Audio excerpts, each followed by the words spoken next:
Hello and welcome back, Boneheads. This is Rich and I'm once again joined by Ben. Hey everybody, on today's episode number 10, we're talking about Bonehead Basics Goblins, Gloomspite Minis for Blood Bowl, Goblin Star Players, and the usual games, hobby and star players. But we have a guest. Today we are joined by multiple award-winning and friend of the podcast, Ian. Hello. Welcome. Thank you very much. Thanks ever so much for joining us today, Ian.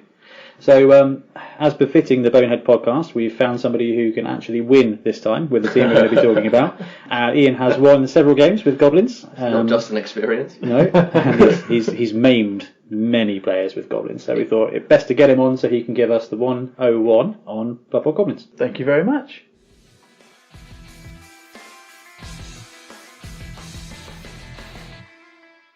Okay, so over to news. Rich, what have you got for us this week? Nothing. There's nothing going on with Kickstarters or Indiegogos, unfortunately, at the moment. Well, it's January. It is January. People have run out of money. Although the Broken Jaws Kickstarter we spoke about last week is doing very well. What funding is that, you said? 550%. That is absolutely crazy. It's flying. Absolutely flying. It's a really well done Kickstarter, though, to be honest. The art's perfect, the layout's perfect, the way they've done it's really good. So actually, I think if anybody out there is ever thinking about doing a Blood Bowl Kickstarter, look at the way those guys have done it. Yeah, Hunger Patrol, I've got it now. Yeah, I've got it now down. Yeah, excellent. But I did put a shout out earlier, and we've got tournaments that are coming up. Wonderful. We'll talk about some tournaments. So there is the Motor City Blood Bowl tournament. It's going to be in Garden City, Michigan. On the date and location is Saturday, May the 4th at Moose Lodge. And it's called Moose Knuckle 4. Star Wars Day. It is Star Wars Day. Hopefully not a conflict of interest. Maybe. Maybe. Not for me. It would be Blood Bowl all the way on that one. May Nuff be with you. Oh, Michigan. May Nuff be with you. Rich hates Pew Pew. I don't get Pew Pew. I don't understand it. But that one's coming out, so that was a gentleman named John who gave us that information. We were messaged by Simon, who said he's got a tournament in San Antonio, Texas on February the 23rd. It's called Dragon's Lair. There's no theme to it, it's just blood and casualties. Brilliant. Just a straight-laced tournament. Yeah. There's another one in America. A guy called David has contacted us with regards to Hall of Fame in Derby. Hall of Fame Derby, March the 2nd in Portland, Oregon. All they're using are the Hall of Fame teams. So that's the Hall of Fame Derby. Yeah, Derby, whatever it is. There's this great tournament in America. It's in Derby. Well, to be fair, they've nicked most of the... Everybody knows it's going to be called New Derby. New Derby. Yeah. So let me try that again. There's a Hall of Fame Derby in March the 2nd in Portland, Oregon. They're just using the 12 Hall of Fame teams from the Death Stones. Oh, that's clever. 12 entries, that's it. That sounds Round really one. cool, actually. That is a clever little I tournament. like the idea of that. So it's like 2 million TV teams? Something like that. Yeah. So yeah, but that sounds I'm interesting. not sure how the Scarcrag Snifflers are going to get on. Yeah. Yeah, not necessarily particularly well, I would imagine. And also, remembering all those skills would be work. Those will be long games. Yes. Those will be long games. They really would. But it would be interesting to witness, I think. We've also got the Stunty Bowl coming up. We have. Just a quick reminder of that. That's Saturday the 23rd of February in Birmingham. Yes. And it's Stunty League teams, and it's going to be amazing fun. We're sponsoring it. We've got some prizes. We have. We're going to be there just because we went last year and it was absolutely brilliant. I had a message from Ali as well in regarding his Fun Bowl on 30th of March in Cheltenham. A high double rule set, 1300 TV, must include 1-star player, That's cool. who can be in your 1 to 11 roster. So you don't need 11 and star. You can That's a really good idea. Gold can be spent on skills, legendary staff, and the usual extras. Theme per round based on balls, stadiums, wizards, and special play cards. All teams will get 2 cards. That's really interesting. Back when we did the mixed teams episode with Rick, Yeah. he was talking about we need to use star players more. That kind of tournament where you can take them as one of your starting 11 and you have to have one in the team. I mean, sure, there's a load of cheap chat ones you can take, but hopefully that'll open up people's eyes to using some of the big guys that you wouldn't normally use. It would definitely make a difference in the way you built your team as well. Yeah, that's a really cool one. Oh, that sounds great. It sounds very much the kind of hero hammer of Blood Bowl. Yes. In that it's, magic items, which sometimes I'm sure will feel completely janky when you get on the wrong end of a really good one. Yeah. But it's going to be brilliant. That sounds great. More good friends would be fun. That would be great. So I'll be intrigued to see how that actually turns out, and a demo sort of game of that would be a good one to do. Yeah. As well. One final one that's coming up is Secret Carnage in North Wales. Rob, who does the North Wales Carnage Club, is doing a Secret League one. This will be on April the 28th, I think. Yes, on the 28th of April. Over 100 teams to pick from. Literally, if it's anything from Fumble, from BB Gridiron, I think he uses it as well from that app. He's putting a rules pack out this weekend. That's really cool. So yeah, if you're anywhere near North Wales, go give that a go as well. Well, we're very pro secret teams, aren't we? Definitely. Secret teams, different teams. That one is a little too far for me. That's the one that's about 4 and a bit hours away. Yeah, roughly 4 hours away. But he's trying to focus mostly on the hobby side of stuff, conversions, fluff, things like that. He just wants to have fun. It's not similar in scope to the Stunty Cup. Yes, like we were talking about last week. Yeah, very much so. That's it from what I know about tournament wise. I've been having a chat to Liam from Two Drunk Flings as well, potentially with doing some bits in the future together and that type of thing. So watch this space. We could be doing more. So that should be interesting as well, and a bit more networking and a bit more community-based stuff as well. Yeah, well, again, like we spoke about last week, the community should be working together as much as possible. So I think it's wonderful that we can do some things with some other podcasts, and all the tournaments want to help each other out. I mean, look at what Sean's done with us. Yeah, very much so. He's run all the Birmingham ones that we've been to. It's been brilliant. He's given us a lot of help with what we're planning to do with our tournaments. Yeah, same with Rob, Carnage Cup. Exactly. He's been a part of it as well, and even the guys at Tournament in Pool. They've been as helpful as they possibly can be. It's nice to see that there's no sort of animosity or nastiness to try and undermine each other. No, it's great. It's just everybody's interested in growing the community. Yeah. More Blood Bowl is more better. It is more better. Was there anything else we wanted to talk about in news? So we obviously mentioned NAF or not to NAF last week, and we actually got messages from a couple of people, Ali and Rob, just pointing out a couple of bits to us really. I think it was misconstrued necessarily or misunderstood what we were necessarily trying to get across and what we were saying, but Ali was pointing out that you can do a bit more things that are a little bit different to the standard in a NAF tournament. You just need to make sure you've got their 26 teams that are in, as well as just get their sort of approval saying this is ideally what I want to do. Are you happy still to sanction this as a NAF tournament? It's not as limiting as necessarily I thought, to be honest. See, that's brilliant. I do, however, think that with our interest in doing the mixed teams, it probably wouldn't count as being the 26 teams. No. It would be too restrictive, I think. And that's what I kind of meant last time we were talking about it, that where we probably wouldn't be able to get enough sanction for it. It's definitely not for the Horror Bowl, because they're all custom teams, and probably not if we're going to do the mixed teams at Bonehead Bowl. It was great to hear from you guys about that. I mean, it's wonderful. Thank you for keeping us on the straight and narrow. But didn't he mention something about 3 different types of cup? So Rob had an idea of splitting it down into 3 different ranks, I suppose. One is a hyper competitive, so a set rule set agreed at the start of each year, just for every event to use, regardless. So we're kind of talking like a pro tour, like the Magic Pro Tour for that. And we were talking before the show, and he said that's kind of what's happening in the Age of Sigmar land now. What's happening in that? Yeah, so with Age of Sigmar, which is kind of one of the main games I actually play. I'm not saying I necessarily play competitive, but just kind of from seeing comments online and things like that, there's definitely a movement towards a kind of very much, like you said, hyper competitive, and very much purely based around the actual game. Because I guess traditionally with Warhammer and Sigmar tournaments, you've got maybe more of the hobby and sports elements playing into the overall standings, which you don't necessarily have in a lot of Blood Bowl tournaments, because it is pretty much down to results. And I haven't been to lots of Blood Bowl events, but I'm not sure how much you might have the side competitions. I think there's a lot of, what we were talking about last week when we were talking about tournaments, is there's a lot of uniqueness about the Blood Bowl tournaments that are normally not about the actual gameplay. It's all about making the game different or fluffing up some stuff, as opposed to making it hyper competitive. It's having a narrative to it, as opposed to like that. So I really agree with him. I like what he said, because actually some kind of Blood Bowl Pro Tour set there where there's a high standard Blood Bowl linked series of tournaments to score points to get into the grand tournament or whatever, I think would be a really interesting way of doing it. And then it opens up for a lot of coverage. We're seeing now with Sigmar, there's a lot of video coverage of tournaments. And I love seeing that, because again, it grows the community for people who can't play, and it also it does bring up net decking, Now for Blood Bowl, we're basically all net decked out. And until they bring out new teams or new balances, like when they change costs of things, we won't see much variation with the actual teams that people take. But with something like Sigmar or Magic, it brings up the different meta.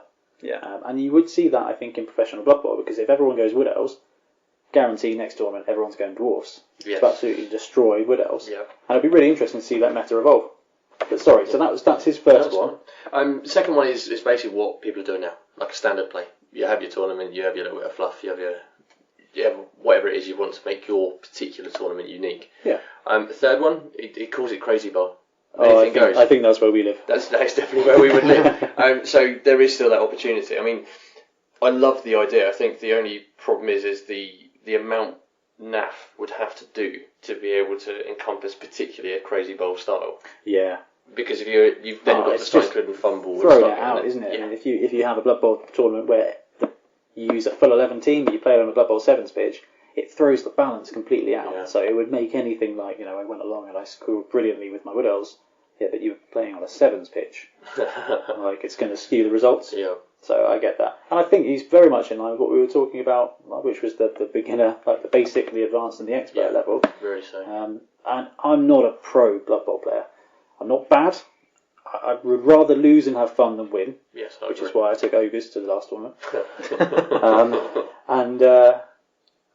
But I would love to see some kind of pro tour for Blood Bowl. But I think Games Workshop would have to pilot that. They would. I agree. And from my point of view, I would love to watch something like that unfold. Wouldn't it really be really, really cool? Just see updates every month or so if that's where they're doing it. And they do the World Cup and things once a year, which is, I believe, NAF organised, or Yes. NAF participates in it. I'm sure we'll find out if I'm wrong, which is awesome. But I would love to see something like that bring the competitive culture into its own, because there are a lot of people out there that thrive on that culture. Yeah. Which means that a lot more people will be talking about it, which means, hopefully, if there's one really hyper-competitive player, you'll find one other really fluffy player, and then the community's doubled. Yeah, very much so. I think that, I don't know how long you want to spend on this point, but there's definitely, I'd say, maybe some considerations to make. Yeah. And that is just being really careful that by streaming in that way, you don't devalue certain tournaments. Right, yeah. Is that what I mean? Is that what you think would happen, or do you think some of that has already happened with some of the other games? I haven't really seen enough globally to kind of know if that's an issue now. Yeah.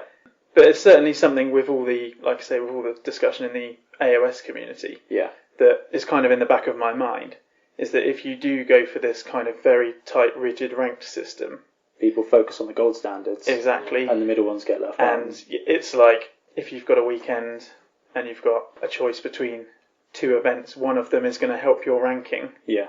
One of them will be fun, but maybe you won't. It's all to do with your mindset, isn't it? Yeah, but I'd be over the moon if that was the case of like, there's 2 tournaments to go to this weekend. I mean, this is my fear when we went to Birmingham Brawl, was it's a NAF ranked event. Are we going to go and am I going to get Wood Elfed? Am I going to get War Danced all day long? I would have, if I had a choice of going to a regular performance like competition or a silly one where people are going to come to play, I would choose the player one. So I wonder if it would actually make it easier for people who've got different alternatives. But when it comes to competitive events, that's where the community would focus on massively. And in that respect, you're exactly right. Yeah, and that's because that's what people want to see. Because yes, Blood Bowl's fun. Yes, you can go and have a laugh at the fact you've killed someone or they've killed one of yours. But at the end of the day, you do still want to win. Everybody wants to win. And if you want to be at the cutting edge, you're going to be, It becomes Can you imagine the salt? Oh, it would be atrocious, wouldn't it? I mean, there'd be boards flipped. We get salty at club night when you roll 8 skulls in a day. Yes. Can you imagine being at a tournament and having an awful game 3 times in a row? How was Birmingham for you, Rich? It was, and Mana Bowl before that. Oh yeah, but that was all about squigs. It was all about squigs, but yeah, it wasn't ideal, was it? I was still smiling at the end of it. But that's the point, isn't it? Is you can enjoy it, but if you do start giving it that competitive edge, it's a great spectacle to have, but you could end up having a detrimental effect to what you want to actually achieve with this particular game. That's a very interesting topic. So guys, if you've got any comments or any feedback about the prospect of a Blood Bowl Pro Tour and the pros and cons of it, do let us know. Otherwise, we're going to go on to hobbies. Ian, what have you been playing recently? So obviously we've been cracking on with our league. We had a bit of a break over the Christmas period. Yeah, Too it's second week now, back of this year, Second week. for Blood Bowl. Yeah. So that's the Waterside Open Blood Bowl League in Hythe, Southampton. We play most Tuesdays. If you're in the local area and you're up for some games, then have a look at the Facebook and drop us a message. So yes, latest game was, so I've got the Amazons going at the moment, the Skeggy Sirens. And they are doing very, very well. They're doing well, but they did hit a bit of a stumbling block last night. And yeah, pretty much they got knuffled. Oh. But it was that one game of the league, you know. But it has heated up the division slightly. Which is very exciting. I've been lumped in with Ben and his Yeah. Skaven, and it's going to be a tight run thing. So I'm 4-0 with 4 games left. You're 5-1-1 5-1-1, yeah. with 2 games left. No, hang on. Oh, 1 game. Is that me? Yeah. You're the last game. That is very exciting. You've got a proper Packers-Lions game there. So who are you playing? I was playing Dan and the Orcs. Dan. No Orc in chance, but turned out that wasn't the case. It's the second season for his Orc team, and they are proper. They're very developed Yeah. now, and we were very similar values, so there was no inducements either way. It would have been fine. I mean, I was in the game the whole time. It was just, as it is, it comes down to a few key turns and a few bobbles going wrong, and I had that one killer turn with, Dan just pushed his luck, got 3 1-die blocks off all pals, and then in the mix was a goblin being thrown at my ball carrier. Which is just beautiful. And at that point, you just got to laugh say fair play. You know, you can't you can't play around that. So the goblin hit the ball carrier. Yeah. Oh, that's dislodging awful. the ball. Yeah. However, we're big on throw teammate here, so I Huge think on throw that's a That's a win. as a goblin player as well. And you've got to appreciate that. Oh yeah, that's definitely achievement unlocked. Hit a ball carrier. That was brilliant. And yeah, just sadly didn't go my way. It was 2-1 loss, but it has definitely ignited the division a bit. Yeah. So Ben's got a couple of games left, and I'm just hoping that he can at least draw one. make it our last game. To make it, come down to the last game. Would be awesome. We'll have to see what happens there. Hoping for that. We've got it booked. Wonderful. Rich, how about you? 2 games in 2 weeks. That's Not brilliant. including the video game. Last week was against Ian himself. Oh yeah, sorry, I should have mentioned that. That's alright, I'll do it. It's fine. I understand who's more important. Spoke about this in the last episode. Did we? Yeah. Then I didn't play Ian last week. I played last night against James, who used his elves. 2-1 win, using my Renegades, the Monsoon. So that's the Dwarf Lord James Dwarf Lord James. playing elves. Yeah, it's like my worst nightmare. Was he still 1-die blocking and getting it every time? He was on a... Well, no, not every time. Not every time. There was enough to make you upset. But not enough to get you angry. But no, it was a bloodbath. It was Yeah. I was trying to find the nicest way of putting it. I was sat next to you, and I was feeling unlucky, and then just to look across and see James's injury box is I think there was 1 made me death, feel alright. 2 deaths. 2 deaths. One of them was an apothecary that I rolled for death again. At least 1 guy lost movement. So we had 2 with minus armour, 1 with minus movement, 2 deaths. Blitzer lost movement. Blitz lost movement. And his star thrower died twice. Yeah. Unbelievable. James, bad luck, but I felt awful. I did feel awful towards the end. so I Yeah, can it's see James's season-winning champion dwarf team coming back Yeah, 100%. They're coming very back. soon. 100%. But I got an ogre touchdown. Oh, that's My awesome. 4 movement ogre.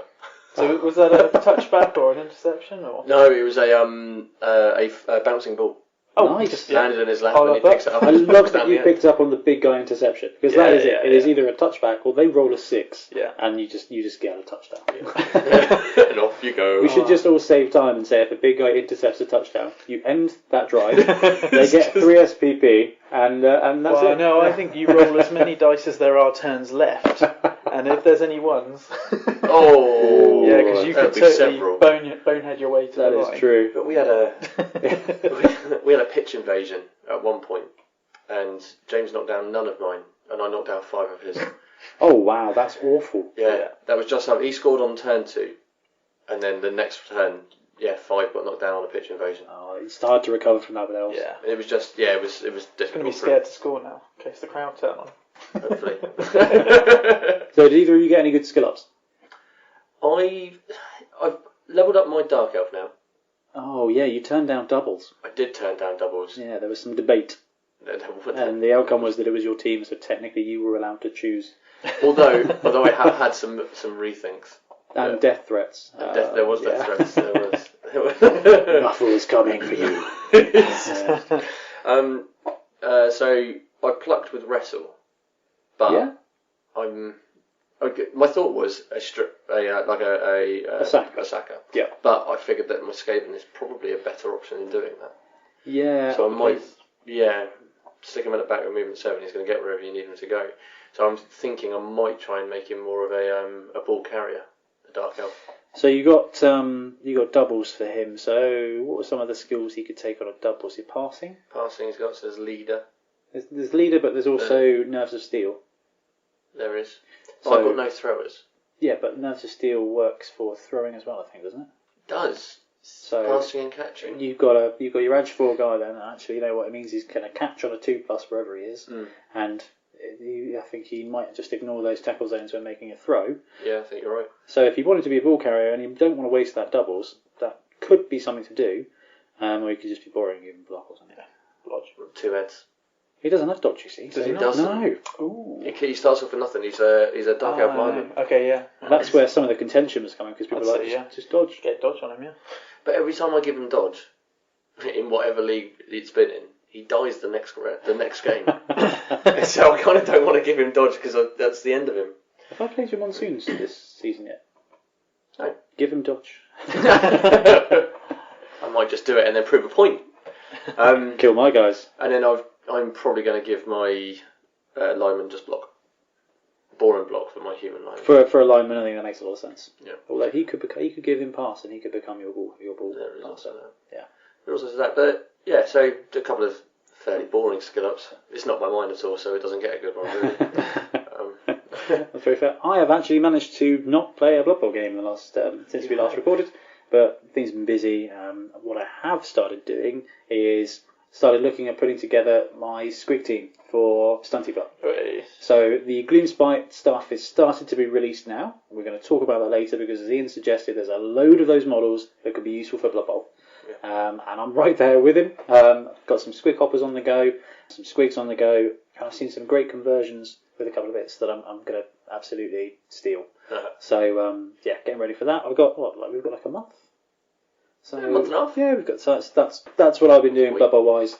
That and entering all the horrific amount of casualties into our league spreadsheet. There's been a lot. It's very bloody this season. It's awesome. It's great, isn't it? Yeah, it is awesome. Ian, what have you been putting together? Painting? Anything? Blood Bowl-y? Blood Bowl-y now. I've sort of got my Nurgle team on the back burner, so just kind of filling in gaps and getting them sorted. Will you be picking up the new Slug of Nurgle? No, I will not. No, Jabba is staying in Forge World for me, I'm afraid. Because, as I think Rich probably mentioned a few episodes back when he was putting his rot spawn together, Yeah. he made an excellent find of the one of the Hulks, the Galapox Hulks. The big guys. Yeah. So we doubled down on that, and I got one of those, and I've just been converting him up. I've put one of the bull Nurglings, Brilliant. resting on his horns with the ball in his mouth. Yeah. So yeah, I'm going to sort of play it as 2 players in one. Quite a bit of fun. We spoke about this when the news of the Slime Beast came out. Yes. Didn't we? That the actually, what the guys YouTube have used.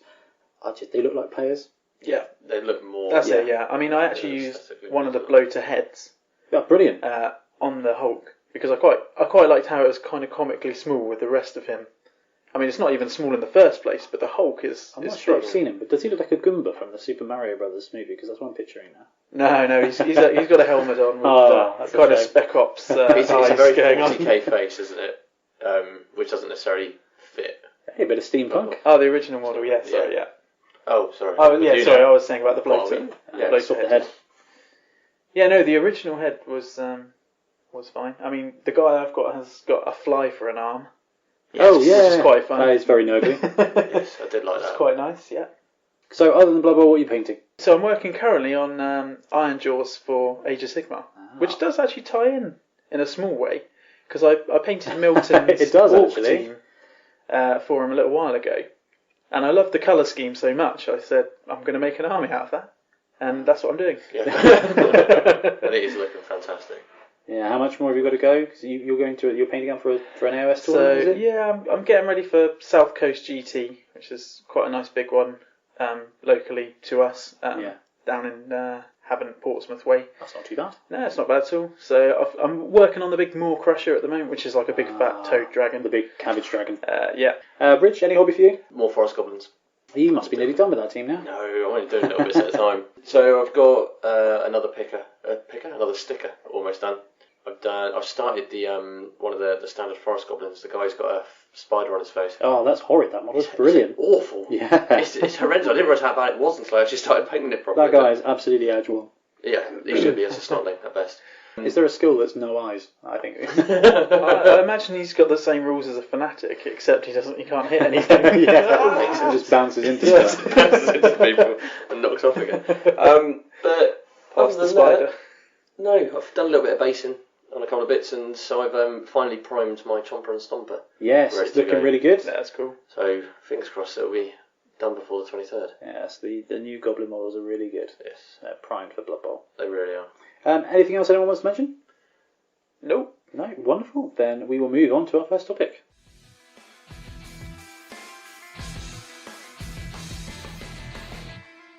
So the first main topic we're going to talk about today is Bonehead Basics Goblins.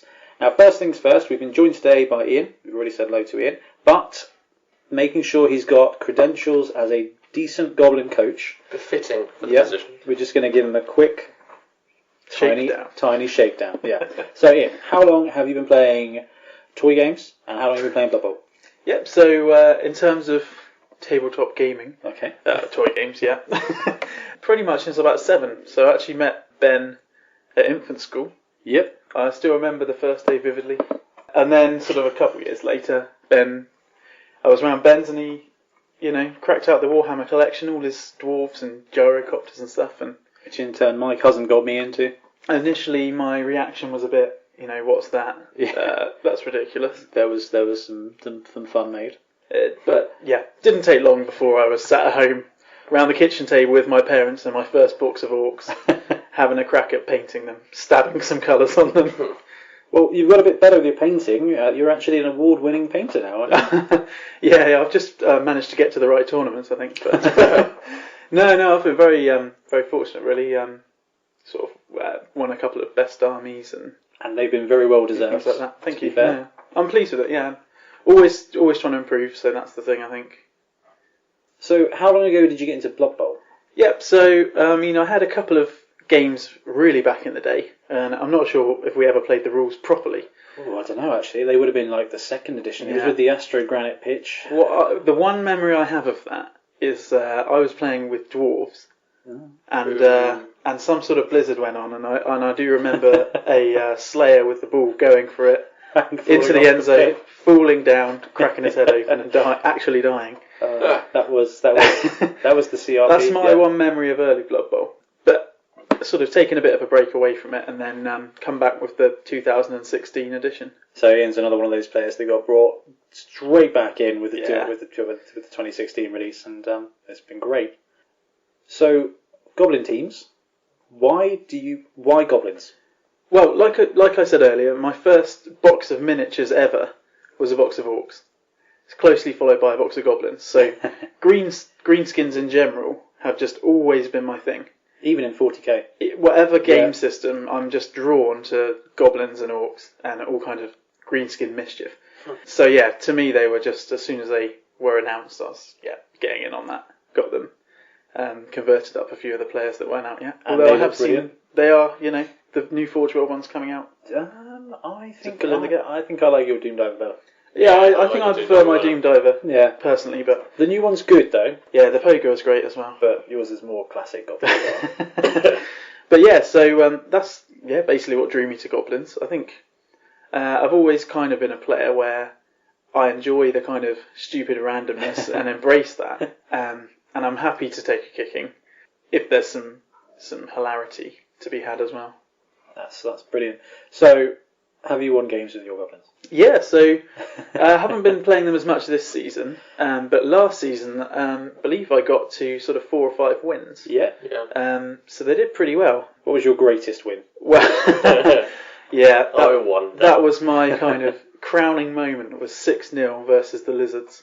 And those Lizards went on to get into the final. Yes, yeah. Which was amazing. So 6-1.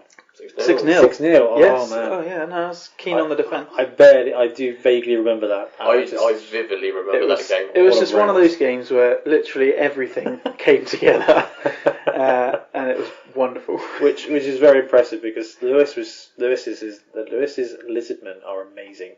So he plays them so well as well. Yeah, so to manage to pull out just six touchdowns against them is incredible. And I think that was the top scoring game of the entire season. No, brilliant. So there you go. Ian has got credentials as a Goblin coach. He's played a lot, won sometimes, and so that's why we've got him on here. So what we'll do is we'll do the same thing we've done with the other Bonehead Basics. We'll talk through the positionals.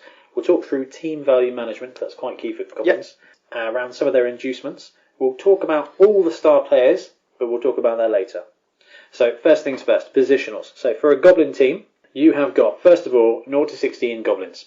So they're 40,000 each, movement 6, strength 2, edge 3, armour 7, dodge, right stuff, stunty. What are Goblins used for? Well, they are your kind of generic player. You've got to have lots of them. They've kind of got a variety of purposes, I've found. Even with kind of armour 7, that's not particularly sloppy. Armour 7 for stunty is not bad pretty at all. good. So they can be meat bags really, for a lot of the time, and just kind of make a general nuisance of themselves, surrounding players, ball carriers, zoning off your key players, things like that. Stunty is obviously a kind of mixed blessing really. Yeah. Because they've got some great options in terms of getting through cages. Not quite sure what they do when they get there. But they're there. But they're there, Again, strength 2 is not terrible. No, it's not. So with stunty and dodge, they're 3+ rerolling basically everywhere. Exactly, yeah. Which can be brilliant. I mean, most teams would absolutely kill for that. Oh yeah, and I mean, with Goblins, you've got to be unafraid to take the 2 dice up hills sometimes and just hope for some jammy rolls, because it does happen. And when your players are 40k, actually if one dies, it doesn't matter at all. Nah, not at all. Which brings me to one point I've made, which I'd love you to talk us through about more, is levelling up a line Goblin. Yeah, I've kind of flip-flopped a little bit during my Goblin career.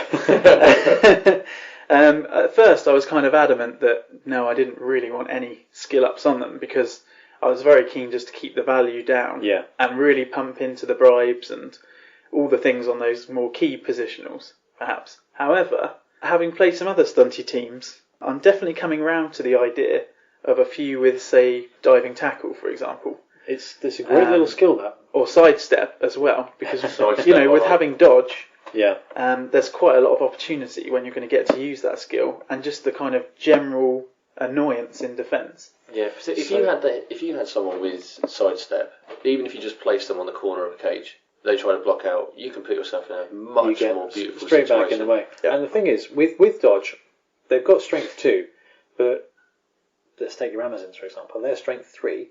Nobody blocks on a 1-die block.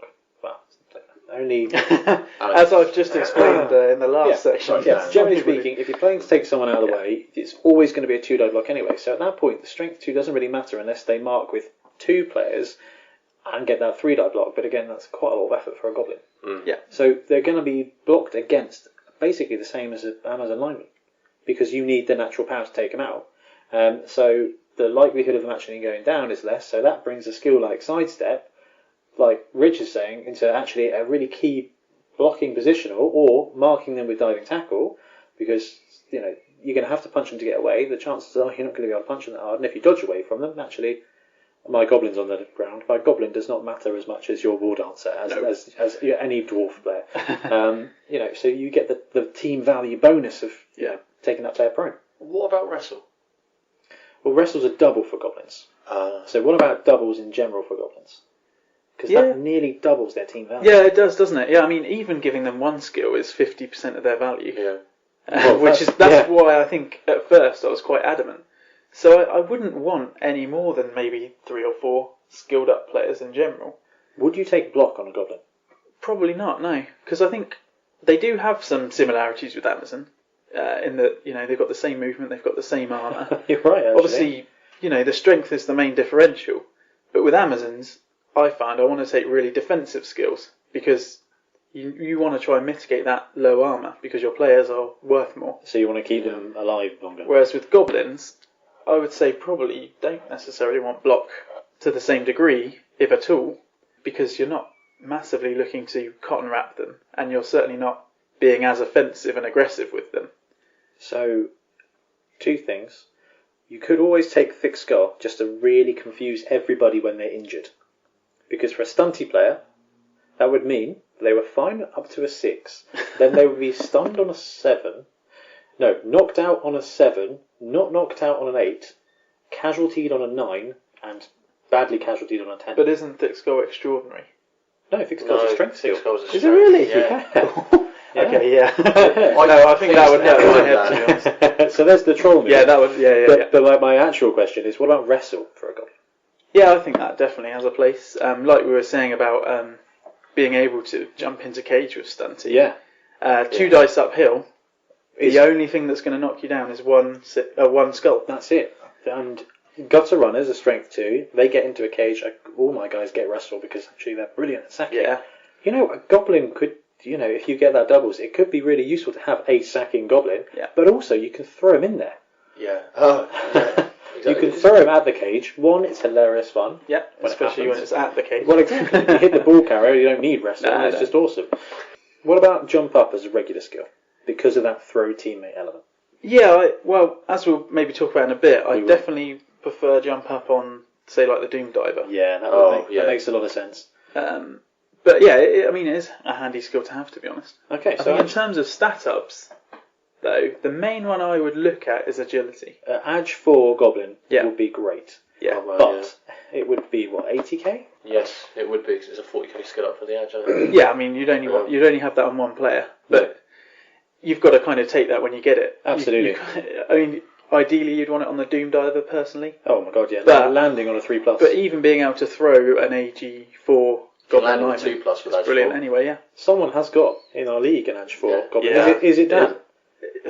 Yeah. He's got an Edge 4 Goblin, yeah. He has got an Edge 4 Goblin. And yeah, he was very efficient. Yeah. There you go, that's one to watch out for. So we'll go straight into the fancy player of the pack. We'll go into Doom Diver. Yeah. So the Doom Diver is 0 to 1, 60k, 6237, standard Goblin. He's got right stuff, he's got stunt, he doesn't have dodge. No. But he has swoop instead. So the swoop skill is only used for throw teammate, isn't it?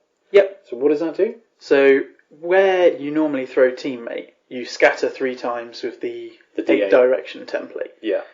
With the Doom Diver, you get to basically control him like a fanatic that you use the throw-in template. That's a massive difference. So you've got 1, 2, 3, 4, 5, 6. So what it does mean is that if you are heading to the end zone with the ball, you're getting 3 extra squares. You will always be 3 squares of closer. movement closer. Yeah. Which is phenomenal. Does he get a bonus to land at all? Yeah, he gets +1 to the land as well. Which is why, AG4 landing Doom Diver landing on a 2. Landing on a 2+ in a direction that is going to be up the field. Like a guided missile, You want that and dodge. Yeah, dodge is definitely the first Dodge skill you want to Edge give him, in my opinion. Have you had a chance to learn up? I've got dodge and jump up on a Doom Diver. But he's definitely at the kind of place where I don't want him to level too much more. He'll get bloated unless he rolls the edge bonus. Yeah, and then he's staying. He's at legendary status. Would you not be tempted to give him strength up if he gets strength? Oh, I think that would be unnecessary. A strength for Goblin Bomb. 50k for strength? Yeah. He'd be worth as much as any other 2 players. So maybe not. Yeah. I mean, it'd be hard to turn down and maybe try out for a game or 2, but that's a bribe. It is. In cost, so... Which basically means another... And he still gets squashed fairly easily. So the Doom Diver is a new addition to the team. It was never in the CRP. Was it not? No. Oh, he's new for this one. The Doom Diver... Same as Hooligan, isn't it? The Hooligan, are both new. Which is why I'm hopeful that, as we reckon, the next team will be Halflings. That is pure conjecture, but Rich is 1 for 1 so far. So. Hold on. I guessed it was Undead this time. Before that, what was it before that? That's not a convincing argument. Was it Nurgle before? Nurgle. Did you guess Nurgle? Yeah, I'm sure I guessed Nurgle. Scour the tapes. Yeah. Rewind. Yeah.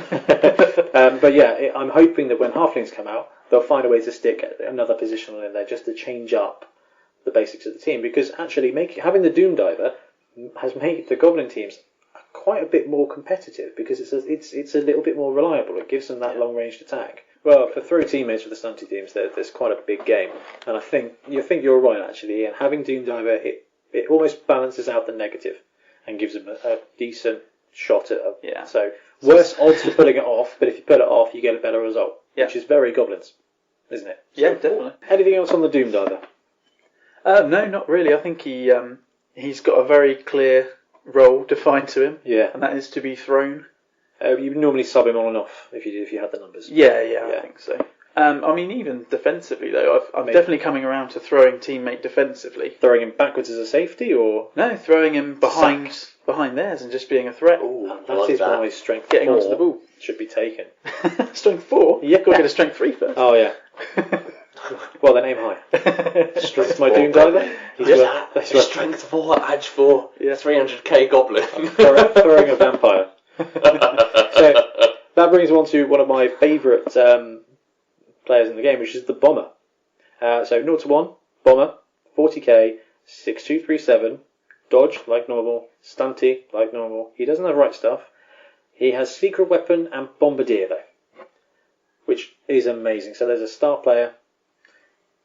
Bomber dribble snot. Thank you very much. Yeah, I take him with my goblins, with my ogres, because it's just that fun little bit of extra carnage. But having a bombardier that you can level up as part of your team is awesome. So how have you found the Bomber? Well, actually, I will say he's not one that I've used loads because I do tend to prefer the other 2 secret weapons, which we'll come on to in a minute. However, I think I've used him quite a lot on different fumble teams, and he is very enjoyable. Obviously, has that unreliability issue, but that's very Goblin anyway. You know, when it comes off, it's just amazing. It's brilliant. And I mean, if you can do what not one, but 2 guys in our league have done, and get the doubles for Hail Mary pass, that's just amazing. 2/3 of the Goblin teams in our league now. That is Hail Mary, a scary prospect in that they can just stand at the back and just lob bombs, chuck bombs. Yeah. What about the possibility of the interception on a bomb though? Because that did happen. So the key is not to throw it at a player. The key is to throw it at players at this empty square next to the player. So then if you're successful in your pass, they don't get a chance to I mean, it depends. I would chuck one at a Saurus. And if he gets it, he gets it.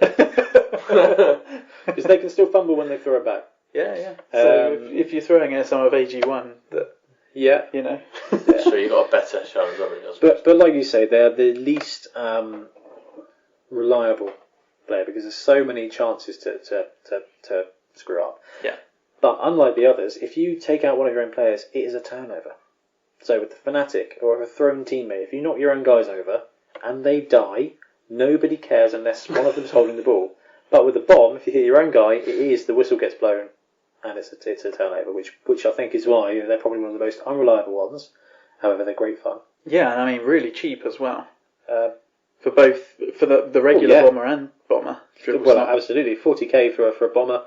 You know, I'm going to drop a goblin, chuck him on there just to absolutely. I mean, even if you don't use him as a bomber, he's pretty much a regular goblin. Yeah, he just doesn't have. You just can't chuck him. Yeah, so he's still a goblin body, which is a shame. I mean, he will get sent off, unfortunately, but so it is a bit of a shame because it meant if you could throw the bombardier, it would be quite entertaining. But onto a better secret player, the Looney, 40k, 0 to 1 again. 6237, normal goblins, but he's the one with the chainsaw. Chainsaw, secret weapon, stunty. So he's got no dodge, but he's got a chainsaw. Oh yeah, and more importantly, he doesn't have loner. Yeah, so if you fail that, if you fail the kickback roll, you can re-roll it. So we've spoken about chainsaws before because they're just awesome. We love them. On a 2+, you roll against their armour with +3. Yeah. It's just mega stab. +3 minimum when you're a goblin, and you're a sneaky git like me. You can push that up by fouling. Well, yeah. And I mean, to me, that's the main use. Foul. Because obviously, depending on what team you're against, even at +3, you can have decent odds of whiffing against a standing player. Well, and then in return, you're strength 2. Well, even against an armour value 9 player, you only need a 7. Yeah. So you got a take that treatment 56% chance of passing. Yeah, I don't really like those odds though. No, but like you say, with Goblins it's not so good. But I think the biggest thing is that, generally speaking, no one's going to leave their guy in base contact with your chainsaw player. No. If they're in base contact with your chainsaw player, they're going to block it to try and take him out. So you either have to blitz with him or use the foul action. And that, I think, is where what you were saying. Yeah, I much prefer fouling with him. I mean, you've obviously got the doubles chance of getting sent off, but you've just got the chance to stack the armour bonus when you've got a guy standing around to gang foul. And you haven't got the issue of, because as soon as he goes down and they're rolling +3 against your armour 7, you've got problems. So a bit of counter tactics here is if you are up against a chainsaw, try and take him down, because you will also get that +3 to their armour roll. Oh yeah, if he's left in the open, blitz him, definitely. If you levelled him up, would you consider taking mighty blow? It wouldn't help on the fouling. No, the chainsaw it says specifically you can't use it. Oh really? Because it's instead of making a block action. Oh yeah. Yeah. It's using the weapon as opposed But to... if you have a chap with mighty blow that knocks down the goblin with the chainsaw, you do get to use both. Because it's his extra Punches strength that chainsaw so hard. Basically, that is exactly you right. ain't getting up more. So we know what we would do with the bomber if we leveled up. We know what we would do with the doom diver if we leveled up. The loony, what are you looking at if he does level? Dodge first of all. So would you? Well, it's a great defensive skill. Yeah, exactly. So it means you have to roll powers to take him out. Well, I mean, would it ever be a consideration to actually level him up? I mean, mine doesn't generally level up because you're normally fouling. Yeah. But just You don't get SPPs for taking someone out with a chainsaw, do you? No. It means that actually to level up a chainsaw player is really rare, because either you have to be playing in a league that does full 16-player random MVPs, which is an interesting way to play. I'm not a fan of it, but I know there are a lot of guys out there that really like that. No. But it slows down team's development. Yeah. The video game does that, and on more than one occasion, a player of mine that has died has got the MVP. Yeah. Well, to be fair, I mean, the fact that you can give the MVP to someone who's literally stood in a corner doing nothing is maybe a bit of a stretch. It's good game balance. Good game balance. So they can only get it by accidentally scoring touchdowns, accidentally not getting killed when they get blocked, or if you put them forward for an MVP. They do not have the no hands skill. No, that's so they interesting. can They can have the ball. Yeah. That's brilliant, isn't it? Yeah, which I was surprised by. But the first time this came up, I was like, can he actually pick up the ball? Same case with the bombardier too. Yeah. Bomb in one hand, ball in the other. Yeah. Which it's a bit of a deterrent trying to block a guy with a chainsaw to sack the ball, because if you go down, he still gets to use his chainsaw bonus, I believe, +3. Yeah. If you block a chainsaw guy, you go down. Yeah. Chainsaw still gets his bonus against you, so still quite good. Wouldn't recommend using him as a ball carrier. Like Ian says, fouling is good for a chainsaw. For level ups, dodge probably one of the best ones, because it halves the chance of him being knocked on his ass, unless they've got the block skill. Because there's power star, there's power the other one, Or both down. yeah, but without block. What I'm saying. Defender stumbles. If they're attacking you without block, Oh right, yeah. it's got twice the chance of not dying. So the next player is the Fanatic. So it's 0 to 1 again. 70,000. Movement 3. Strength 7. Edge 3. Armour 7. Yeah, this guy is my favourite by far. It's a great player. So he's stunty still. He's got no hands because he's got a ball and chain secret weapon. So this guy's not your ball carrier. But He's got his own ball. at least one. Did you see the conversion on the community of Fanatic with the Yes. cow from the giant kit? It's fantastic. Brilliant, isn't it? Is that not awesome? So cool. I think I might have to steal that idea. Yeah. Because that is that's just awesome. So Fanatics, Ian, talk us through what your findings with Fanatics are. Yeah, like I say, just very, very good. I like to have one. If someone's played against Fanatics and has a bit of an idea, they're a bit more avoidable. But if you're playing someone who isn't as familiar with Fanatics, you can really muck them up on the line of scrimmage. Yeah. And particularly if they've got 3 guys in a row. Yeah. Because you're then sticking them in the middle. You're guaranteed a hit. 5 on the line. Yeah. The standard sort of medium team build is just Fanatic food fodder. I mean, one really cool tactic that I like is if they've spread them out, is that you can block so that you push them all together. And then your fanatic goes forward and is guaranteed to hit. So so they've got movement 3, so it means that they use the throw-in template to move 3 squares, blocking or fouling whoever they hit. How often do you go for it? Completely depends on circumstances, really. So if you've got 3 other players lined up there, there's nothing else going on, you go for it anyway. You just go for it. Yeah, if I don't think I'll use the reroll at some other point. That's a good point. They don't have Loner. Do you ever get carried away in wanting to hit that one player? Well, what I find is if you pick one player, you tend to dance around them. Yes, that's what I mean. When I played against James and Ben this season, at some point they've both got to that point where they're trying to take out normally Bumblebee. So they just keep dancing around and doing the go for it. I saw new Ben control himself brilliantly against Milton last week at the club, where he was like, he ended up circling around this player. And I was like, you going for it? Like, what's going on? And he's like, no, I'm not going to. He was very reserved. And he just literally danced around this Black Orc. I think the Black Orc then just knocked him out. Well, the fact he's got a strength 7 is good defensively, actually. It is good defensively. People are quite often scared to block him. Well, you need a ton of guys You need to block. commit a lot to it to get a reliable block. However, it can be worth it a lot of the time if you're playing against a fanatic to go for the 2 uphill.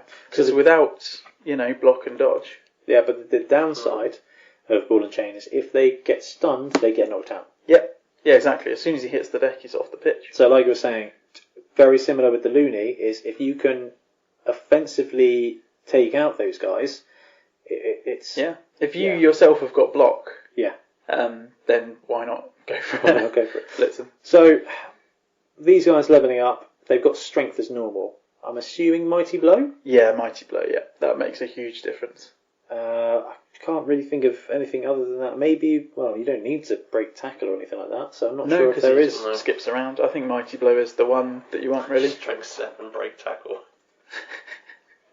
There's no guarantee you'll go in the way you want to go anyway. No. I think given the fact this chap has no hands and doesn't need to dodge, Nuffle's okay with you not taking agility. Armour, maybe, but it depends if you've got the opportunity to take Mighty Blow. Because as soon as you're on the floor, you're out. But you have to beat the armour. No, as soon as you hit the deck. Oh, so you don't even roll against armour? It wraps around your neck, yeah. Oh, that's brutal. Wraps around your neck. Yeah, double check. But, once you've got Mighty Blow, if you level up again, quite possibly Jacob Juggernaut. Yeah, Goblins are often short-lived, though. Very true. So, we've done that guy, The Pogoer. So, he's 0 to 1, 70k, movement 7. So, he's the fastest goblin on the team. Strength 2, edge 3, armour 7.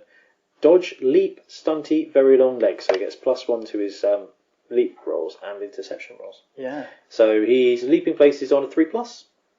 That's not bad.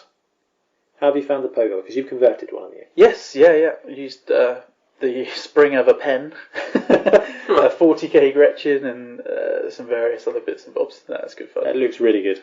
No, I'm a fan of the Pogoer. I didn't really use him much in my first season because I was focusing on the Doom Diver as the kind of primary scorer. Yeah. But the extra movement is amazing, and leap really comes into its own when you're kind of at that point where you're near the line. You want to score. You're not going for the throw goblin approach, which I think goblin players can over-rely on that. Yeah. Because it's so unreliable. When it comes off, it's amazing. It's the best feeling. I think that's it, isn't it? It's the glory of being able to say, exactly. Good idea. Yeah. But if you've got an option with a Pogo that's much more reliable, you've got dodge. So say you're leaping over a guy, it's a 3+. You've probably got a team reroll lying around, then you dodge out the other side on the 3+ with a reroll. That's not bad for goblins. No, and 7 with potential 2 go for it. Yeah. And if you can level them up with either sprint or sure feet or something like that, which is just going to extend the range. Yeah. Sure feet would be amazing. Then you've actually got quite a quick scorer. Wow, sprint gives him movement 10. Yeah, that's. Would you consider taking an extra movement on him? Oh, what, for your MA? Yeah, I reckon so. Absolutely, yeah. Yeah, because he fills a niche that no other goblin does. That's a really good point. Extra MA for the fanatic. Yes. Snap it up in a heartbeat. Yes, definitely. Instead of 3 bounces around, it's 4 bounces around, which is why, some of the star players... Fungus, you can potentially make 6 blocks. Yeah, that's awesome. Oh, it's terrifying, isn't it? So we like the Pogoer. It's leaping around. It's your main ball carrier.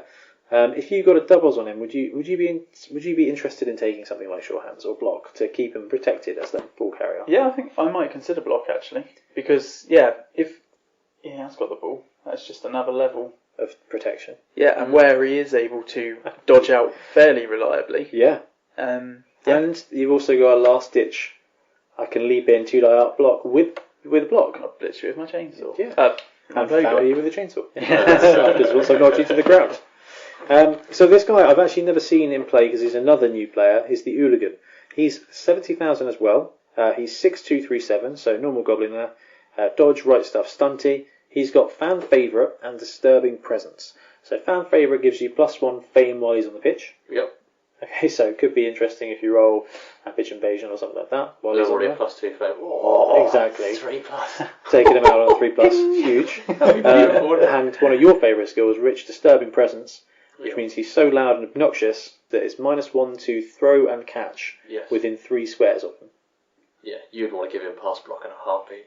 So you can move him into the zone to intercept and add that extra on there. Yeah, even if you can't get close enough to be a part of the tackle zone. Yeah. If you've got your aura, I suppose, within those 3 blocks, using pass block, you're causing a problem without even trying. 3 trolls on the pitch. Oh, God. So I've never seen him used. Ian, have you used him? I have, yeah. You've got to... It very much depends what you come against, because if you're not coming against a passing team, makes it useless. Disturbing Presence loses its edge there. He's okay. He's 70,000. I think he's thematic, but he's not... He's the same price as a Fanatic. Yeah. But that's because of the fame, isn't it? It is because of the fan favourite, but still, I'm not convinced. I think he's very, very situational. Yeah. So to have him on your roster, taking up 70k, it's a huge amount for Goblins. It's a lot, actually. Yeah. Yeah. So yeah, I would leave him out. Would he be the type of player that you would potentially have as a merc before a game? No, because then you're spending 120 grand. Yeah. Oh, true. that's the... In Goblin terms, the currency is bribes. And yeah. So the big guys on the team, you get 2 trolls, 0 to 2 trolls, but you've got to take 2 trolls. Yeah, you've got to take 2. Unless you're going for some kind of awesome Goblin only team. Yeah, go trolls. That could be fun. 110k, move 4, strength 5, edge 1, armor 9. Trolls are always hungry, loner, mighty blow, really stupid, regeneration and throw teammate. Trolls are tricky. Rich, you hate trolls? I don't like trolls. How do you feel about trolls, Ian? Yep, I think you just have to accept that statistically half the time they seem to be useless. Even with power of friendship, exactly. +2 to the roll. Yeah. Still a 50-50 chance. I think you just have to, you can't rely on them, but they are key to a lot of your clutch manoeuvres. The throw teammate. Yeah. But also, I'm assuming you generally speaking always set them up on the line? No. That's interesting. No, not in defence, definitely. Because if you've got 2 trolls and a goblin on the line... You can't throw teammate. Well, you can, but it's... if it's there, if you're kicking to them... Yeah. And you've got your trolls on the scrimmage, they're target number 1. Strength 5 isn't huge if you've got a couple of guys against him with guard and other bits and bobs. So that actually opens up to a really interesting tactical element. So how would you use your trolls then? It varies. I mean, you've always got the option. I think you've always got to have in your mind that you might just have to chuck a goblin. So you've got to have one that can feasibly do that, and you've got another one that you can, attempt to bash around other players with. But he also might be called on for throwing duties at some point as well. So for levelling these guys up, they've already got Mighty Blow. They've got Strength Access. Normally, strength access for big guys, once they've got Mighty Blow, you're looking at guard. Yeah. Is that still something that's useful on a Goblin team? Yes, yeah, it is still a pretty good choice. Particularly like if you've got one on the line, like we say. Yeah. The fact that he's essentially making your Goblin strength 3, that's pretty big. It makes them all Amazons. Stunty Amazons. Yeah, stunty Amazons. What about break tackle? Break tackle's good. Yep, that is a good one. Again, it allows you to get out to throw teammate and to get into a better position, definitely. And strong arm, another one of these. Yeah, useful for throwing, yeah. Yeah. And again, I think I learned that from playing a good halfling team, that can be really effective as a skill. It just helps you with that throw. It just makes it slightly more, you get that kind of bit more. Yeah, it takes it from a 3+ to a 2+. Yeah, exactly, which halves your chance of failing with that 1 dice. So they're 60k rerolls each for goblins, and they've got the sneaky gits rule, which means their bribes, which Ian's mentioned several times, instead of being 100k, are 50k. Now, I want to talk about team value and bribes.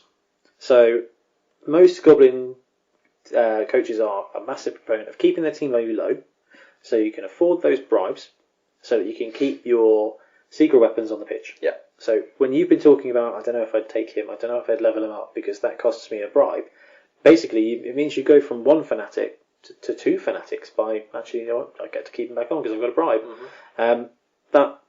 That's one of the most important things about running a goblin team, isn't it? I saw you do that brilliantly for a couple of seasons where you've managed your team value.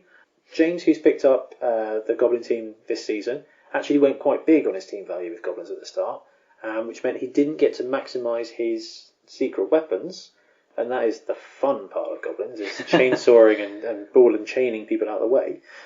But are you aiming to keep your team value low just for the bribes, or even lower to keep the option of star players as well? Yeah, I think both, to be honest.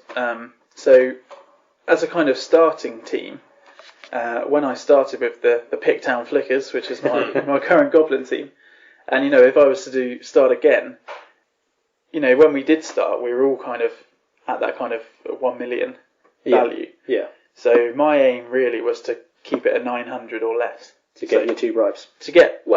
Obviously you're not always guaranteed the 2 bribes because, you know, if people have got injuries, 970 or 980 or whatever, it's just the 1. But yeah, I think having the 2 bribes as a very common feature in the early games is big. Yeah. And then going on, I think you have got to be so careful about your level ups, because if you come against an equally valued team and you've got no bribes, they can really mess you around. It means after your first drive, you're basically down 2-3 players, plus you've already lost 1 or 2 goblins, because goblins are fragile. Yeah. So you go from having 14 players on your roster to 10, and then you're losing the number game with an entire strength 2 pitch. Yeah. So I agree with you, it's so important. And you've got to be incredibly... Well, if you're playing against someone who's pretty wily and knows goblins, and they can, you know, in the first half score in their turn 8, and then you've got to put your guys back on for 1 turn. Yeah. That's then wasted. Absolutely. Just something that I'd like to do against James when he was using his death roller. He'd keep them off if he was defended, ready for it, but you can get it on for just that 1 extra turn, and it's crippling, isn't it? Yeah. And as a high edge player, my Skaven team, when we played, scored as quickly as possible. Exactly, yeah. Just keep those scores, keep the resets. Burn through the bribes. Yeah, and then the team's got hardly anything. No. Which is why the Pogo is such a great choice. Yeah. He's not a secret weapon. He is a weapon for the team that doesn't go away until you take him out. So the Pogo is really important, because your Pogo and your Trolls, they don't go away. Nope. The other key players do. These guys have got a list of star players that are really good, and we're going to talk about those in the star player segment.